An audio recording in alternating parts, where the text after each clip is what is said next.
નમસ્કાર મારા વાલા ગુજરાતી મિત્રો, જાગો જોગી જાગો ચેનલમાં આપનું સ્વાગત છે. તો આજે આપણે વાત કરીશું કે ઊંઘનું રહસ્ય. તો તમને એમ લાગશે કે આપણે તો સૂઈ જઈએ છીએ, પણ તમે જુઓ આજની દોડધામવાળી જિંદગીમાં મનુષ્ય એટલો કંટાળી ગયો છે કે આજની મોંઘવારી અને આજની દોડધામવાળી જિંદગીમાં. અને આજે તમે જુઓ, આજે લોકોની આવક ઓછી છે, પરંતુ એમનું જીવન એમને વીઆઈપી જીવન જીવવું છે. તો હવે વીઆઈપી જીવન જીવવા માટે આપણે આવકની જરૂર હોય છે, અને એ આવક મેળવવા માટે આપણે સતત દોડધામ કરવી પડે છે. એના કારણે જ આજે તમે માણસો સવાર આખો દિવસ પણ મજૂરી કરતો હોય છે અને રાતની પણ નોકરી કરતો હોય છે. એટલે કહેવાનો મતલબ મનુષ્ય પૂરેપૂરો દોડધામમાં જ લાગી ગયો છે, અને એનો એક જ ધ્યેય છે કે શું કરું ને પૈસા ભેગા કરી લઉં, શું કરું ને સુખી જિંદગી જીવી લઉં, શું કરું ને વીઆઈપી જિંદગી જીવી લઉં. પણ કહેવાનો મતલબ છે, હવે આ જ કારણના લીધે આજે તમે જુઓ, ચાહે અમીર હોય અને તમે સંપત્તિવાળો હોય, એ પણ તમે જુઓ એને પણ સંતોષ નથી. તો પછી સામાન્ય પુરુષને તો સંતોષ ક્યાંથી હોય? અને આજે તમે જુઓ, જે મજૂર વર્ગના માણસો છે એ શાંતિથી સૂઈ શકે છે, પણ આજે એવા માણસો છે, સંપત્તિવાળા પણ એવા માણસો છે, અને સામાન્ય વર્ગના એવા માણસો છે કે જેના મગજ ઉપર એક લોડ આવી જાય છે, ઘર ચલાવવાનો લોડ, ખર્ચાનો લોડ, અને આવા અનેક પ્રકારના એના પર લોડ આવી જાય છે. એના કારણે માણસ બેચેન થઈ જાય છે અને શાંતિથી સૂઈ પણ શકતો નથી.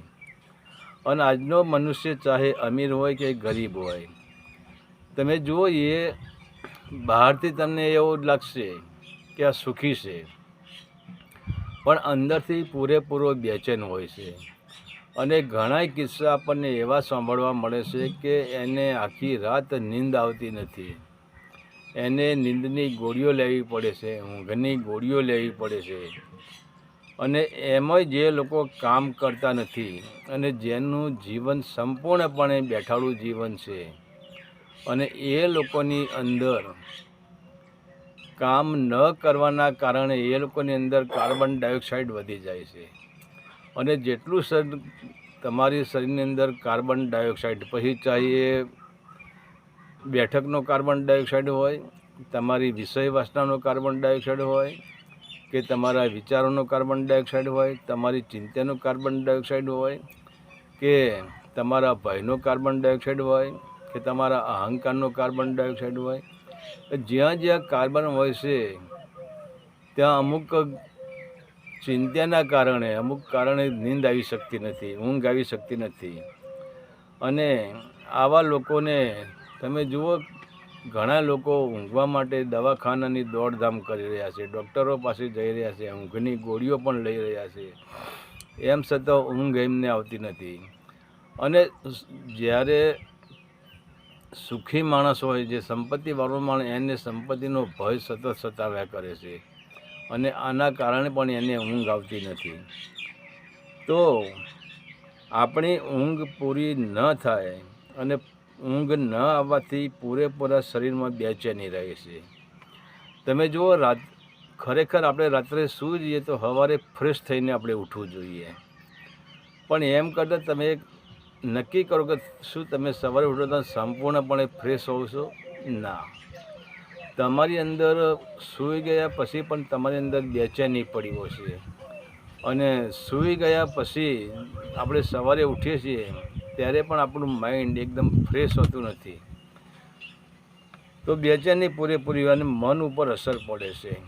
સવારે આપણે ઉઠીએ ત્યારે આપણું મન પ્રફુલ્લિત હોતું નથી, મન ઉપર થોડા ઘણા આપણને આવરણ જોવા મળે છે, અને મન ઉપર અસર પડે છે. અને ઊંઘ ન આવવાથી એના મન ઉપર પૂરેપૂરી અસર પડે છે. એ કોઈ પણ નિર્ણય જલ્દી લઈ શકતો નથી, અને કોઈ પણ પ્રકારનો એની પાસે કોઈ એવો સંકટ આવી જાય તો એ સંકટમાં પણ નિર્ણય લઈ શકતો નથી. એના દિવસનું જે કામ હોય ભલે એ કામ કરતો હોય પણ બેહોશીથી કરતો હોય, આળસથી કરતો હોય, એના કામમાં પ્રેમ હોતો નથી. પણ જો ઊંઘ તમને સંપૂર્ણપણે આવે અને તમે જાગ્રત, સ્વપ્ન, સુષુપ્તિ અને સુષુપ્તિ અવસ્થામાં તમે પૂરા ડૂબી જાઓ તો તમારે 8 કલાક ઊંઘવાની જરૂર જ નથી. તમને 4 કલાક ઊંઘ મળે અને એ પણ સંપૂર્ણપણે આપણને ઊંઘ મળી જાય કે જેને શૂન્ય ઊંઘ કહેવાય, કે જે કોઈ પણ વિચારો વગર આપણે સૂઈ ગયા હોઈએ, કોઈ પણ ટેન્શન વગર આપણે સૂઈ ગયા હોઈએ, કોઈ પણ ઈચ્છાઓ વગર આપણે સૂઈ ગયા હોઈએ, કોઈ પ્રકારના તરંગ વગર આપણે સૂઈ ગયા હોઈએ, મતલબ આપણે શૂન્ય થઈને સૂઈ ગયા હોઈએ. અને એ શૂન્ય થઈને સૂવા માટે એક જ રસ્તો છે કે તમે સૂતી વખતે જ્યારે આપણે જો આપણી રૂમમાં સૂતા હોય તો સીધા સૂઈને આપણે ત્રીજા તલમાં આપણી દૃષ્ટિને કેન્દ્રિત કરવાની છે અને એક ઓમનો મંત્ર બોલવાનો છે. અને ઓમ તમારે જો મંત્ર ન બોલવો તો આવતા જતો શ્વાસો ઉપર ધ્યાન આપવાનું છે. અને જો આપણે બહાર સૂઈ જતા હોય કે આપણા ધાબા ઉપર સૂઈ જતા હોય તો આપણે કંઈ જ કરવાનું નથી. આપણે સિર્ફ આકાશ સામે ત્રાટક કરવાનું છે. અને આકાશ સામે ત્રાટક કરશો અને જ્યારે તમે રૂમમાં હશો ત્યારે ત્રીજા તલમાં ધ્યાન રાખીને એક ઊંડા શ્વાસ લેશો ત્યારે આપણી અંદર સંપૂર્ણપણે ઓક્સિજન ભરાશે. અને બહાર હશું તો આકાશમાં આપણે ત્રાટક કરશું, આકાશની ઉર્જા આપણા અંદર એન્ટર થશે, આકાશની ઉર્જા આપણા અંદર પ્રવેશ કરશે. અને ત્યારે ભલે આપણને 4 કલાક ઊંઘ આવે પણ એ 4 કલાકની ઊંઘ આપણને 8 કલાકની ઊંઘ કરતાં પણ વધારે આપણે સફળતા આપે છે. આપણે 8 કલાક ઊંઘવાથી તમે માની લો કે મને શાંતિ થઈ ગઈ, તો 8 કલાક ઊંઘવાથી શાંતિ મળતી નથી.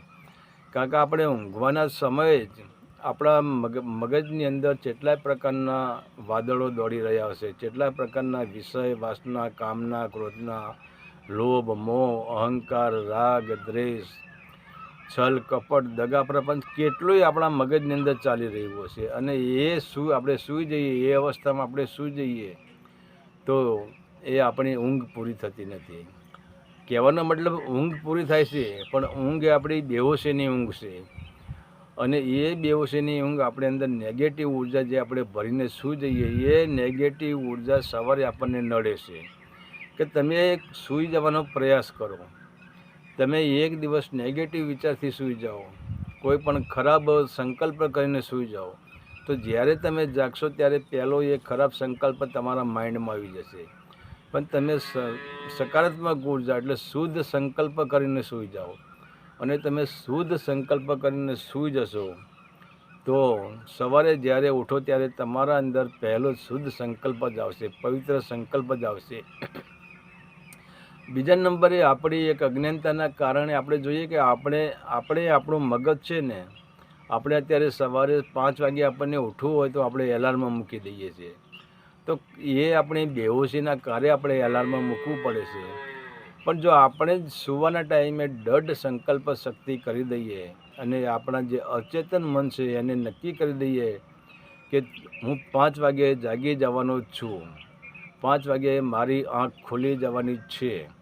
તમે જો દૃઢ સંકલ્પ શક્તિ મનમાં કરીને સૂઈ જાઓ ને તો તમારી એલાર્મની પણ જરૂર નથી. તો 5 વાગે એ મન પોતે આપણી આંખને ખોલાવી દેશે કે મનને ખબર પડી જાય કે આનો પીરિયડ પૂરો થઈ ગયો સૂવાનો.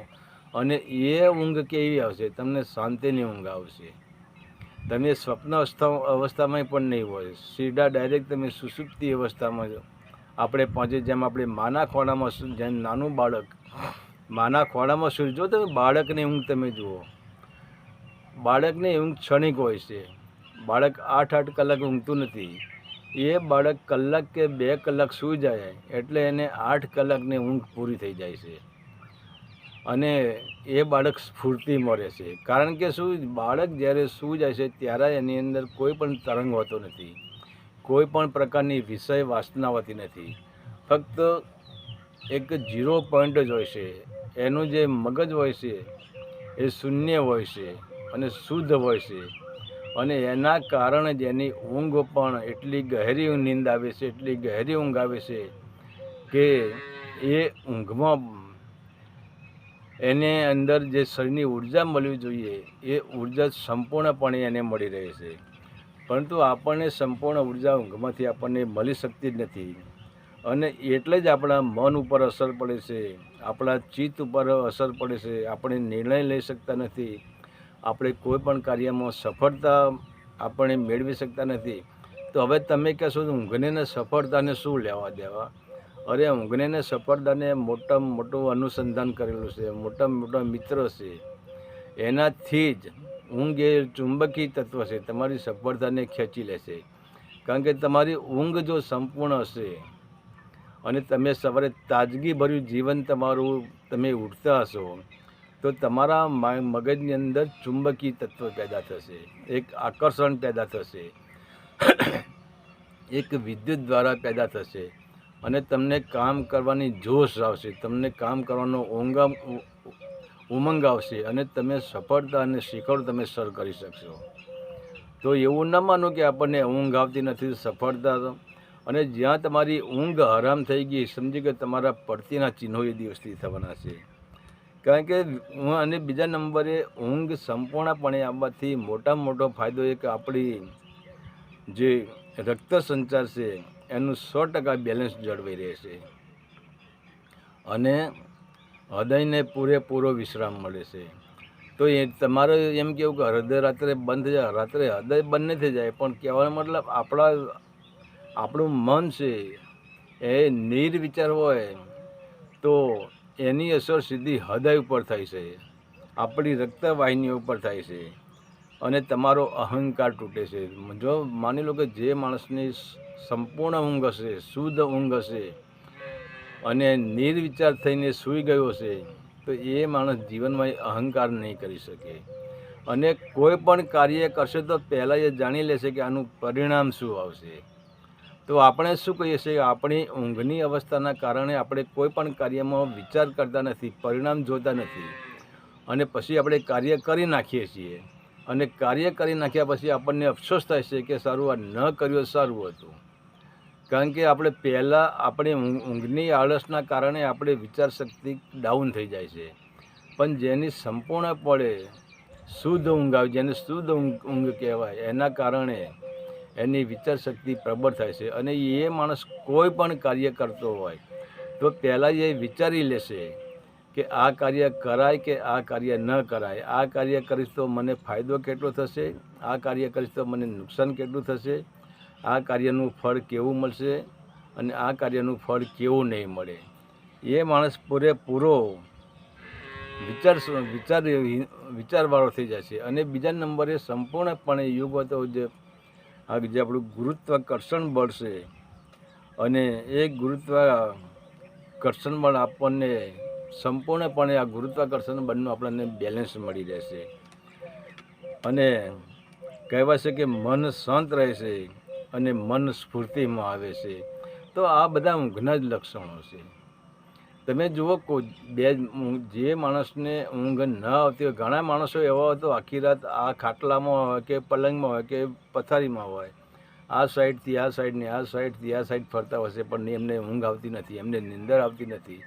તો તમે એવા લોકોના શરીરના જુઓ, એવા લોકો જે દિવસે કામ કરતા હોય એમના કામને જુઓ, એમના વિચારોને જુઓ, એમની રહેણીકરણીને જુઓ, એમના સ્વભાવને જુઓ, એમના મગજનું તમે અવલોકન કરો તો તમને એવું લાગશે કે ખરેખર આ માણસ ઊંઘતો નથી, એના કારણે જ આનો સ્વભાવ ચીડિયો થઈ ગયો છે, આનું મગજ કામ કરતું નથી, આ નિર્ણય લઈ શકતો નથી. તો કહેવાનો મતલબ છે કે 4 કલાકની ઊંઘ તમને 8 કલાકની ઊંઘ જેટલી સ્ફૂર્તિ આલે છે. પણ હવે આપણે એવું જ છે કે આપણે પ્રકૃતિથી આપણે વિરુદ્ધ નીકળી ગયા છીએ અને તમે જુઓ આપણે એ ઊંઘ માટે જે આપણે બહારની ટેબ્લેટ લઈએ છીએ, બહારની દવા લઈએ છીએ કે બીજા જે આપણે કેફી પદાર્થ લઈએ છીએ નશા માટે, ઊંઘ માટે, એ ખરેખર આપણા શરીરને, આપણા હૃદયને, પછી આપણા લીવરને અને આપણી કિડનીને એક સમય એવો આવશે કે આ બધા ફેલ કરવાવાળા જ છે. પરંતુ આપણે ઊંઘ માટે આપણા જે ઋષિ મુનિઓ જે 5000 વર્ષ પહેલાં જે જંગલમાં જે તપસ્યા કરી અને જેને યોગનું સંશોધન કર્યું અને યોગશાસ્ત્ર બનાવ્યું તો એ ખોટું નથી. એ દરેક માણસના કામ માટે ઋષિમુનિ એટલું બધું સંશોધન કર્યું છે, પણ આપણે એ સંશોધન વિશે આપણે જોતા જ નથી. આપણે ઊંઘ ના આવે તો આપણે પહેલી વાત તો છે કે આપણે આપણા મગજને શાંત કરતા નથી. આપણા ઊંઘવા માટે આપણે પ્રયાસ કરીએ છીએ, પણ આપણી અંદર ઘણો બધો એક કચરો ભરેલો, ઘણો બધો ધુમાડો ભરેલો હોય છે, અને નેગેટિવ ધુમાડો જ્યાં સુધી આપણા અંદર હશે ત્યાં સુધી આપણને ઊંઘ નહીં આવે. આપણે મગજને શાંત કરતા જ નથી. તો કહેવાનો છે કે 4 કલાકની ઊંઘ તમને 8 કલાકની સ્ફૂર્તિ આપે છે. અને જાગવાના સમયે તમે જુઓ, તમારું મન એટલું બધું ફ્રેશ હોય છે કે જાણે હાલ એક ગુલાબના છોડ ઉપર એક નવી ગુલાબની કળી ખીલી, અને તમે જુઓ ખીલતું ગુલાબ આમ કેવું આપણને લાગે છે, રૂડું રણિયામણું, એવું આપણું મન પણ ગુલાબ જેવું સુંદર હશે અને પ્રફુલ્લિત હશે.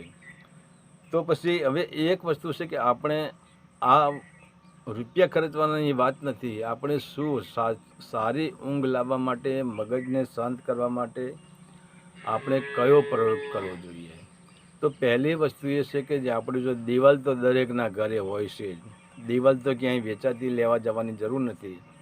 તો દિવાલના ત્યાં હશે મિનિમમ આપણે 5 થી 7 મિનિટ માટે, જ્યારે આપણે ઊંઘવાનો સમય થાય ત્યારે આપણે, અને ઊંઘવાના પહેલાં તમે જ્યારે આપણે સમય થાય કે આપણે 9 વાગે સૂવું છે તો 8, 8:30 વાગે આપણે એક પ્રયોગ કરવાનો છે કે જ્યાં દિવાલ હોય, દિવાલના ત્યાં આપણા બંને પગ દિવાલે ઊંચા કરી દેવાના છે, અને દિવાલે પગ ઊંચા કરીને કમરથી તે આપણા પગ દિવાલ સુધી ઊંચા કરવાના છે 7 મિનિટ માટે. 5 થી 7 મિનિટના પ્રયોગ કરવાનો છે.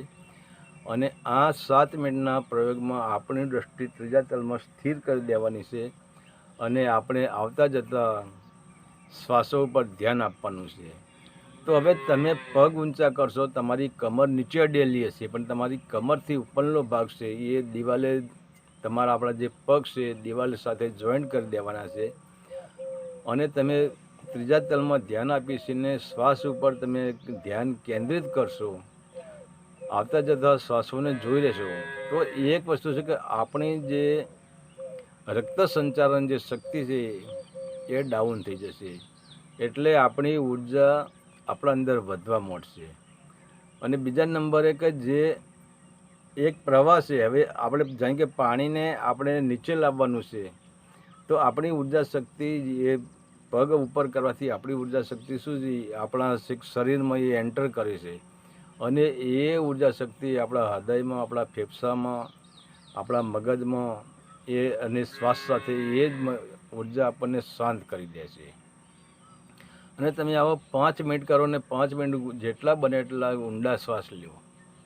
ધીરે ધીરે ઊંડા શ્વાસ લો અને ઊંડા શ્વાસ છોડો. અંદર કુંભક કરો, બાહ્ય કુંભક કરો, રેચક કરો, પૂરક કરો. ધીરે ધીરે આ કરો, અને પછી તમે 5 મિનિટનો ટ્રાય કરીને તમે સૂવા માટે જાઓ. તો તમારે સૂવા માટે પ્રયત્ન નહીં કરવો પડે. તમે નિશ્ચિતપણે તમે સૂઈ જવાના, અને નિશ્ચિત થઈ જાઓ, અને તમારી અંદર તમને એવું લાગશે કે આપણે સાવ હલકા થઈ ગયા છીએ, અને એ ટાઈમે પછી તમે સૂઈ જાઓ. એટલે હવે શ્વાસને, અને જે આપણી પગ ઊંચા કર્યા પછી જે આપણી જે ઉર્જા છે એ ઉર્જા સીધી આપણા શરીરમાં એન્ટર થાય છે, અને એના કારણે શ્વાસ, આપણું મન શાંત થઈ જાય છે, મનના વિચારો શાંત થઈ જાય છે, મનના તરંગો શાંત થઈ જાય છે. જેમ એક સરોવર હોય ને તરંગ વગરનું, એ તરંગ વગરનું આપણું મન શાંત સરોવર થઈ જાય છે.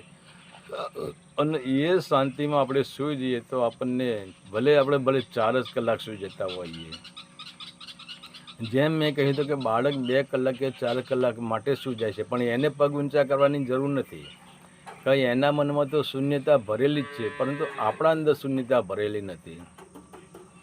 તે આપણા અંદર શૂન્યતા લાવવા માટે આપણે આ પ્રયોગ કરવો પડે છે. પણ હવે આ પ્રયોગમાં એક એવી તકલીફ છે કે આ પ્રયોગ અમુક માણસો કરી શકતા નથી. કેમ કે જે માણસને કોઈ પણ પ્રકારના જાતનું હૃદયનું ઓપરેશન કરાવ્યું હોય, કાં પછી ફેફસાનું ઓપરેશન કરાવ્યું હોય, હૃદયનું ઓપરેશન કરાવેલું હોય, કે જેની બીપી હાઈ થઈ જતી હોય કે લો થઈ જતી હોય, જે બીપીનો દર્દી હોય, હૃદયનો દર્દી હોય, ફેફસાનો દર્દી હોય, આવા માણસ આ પ્રયોગ કરી શકતા નથી.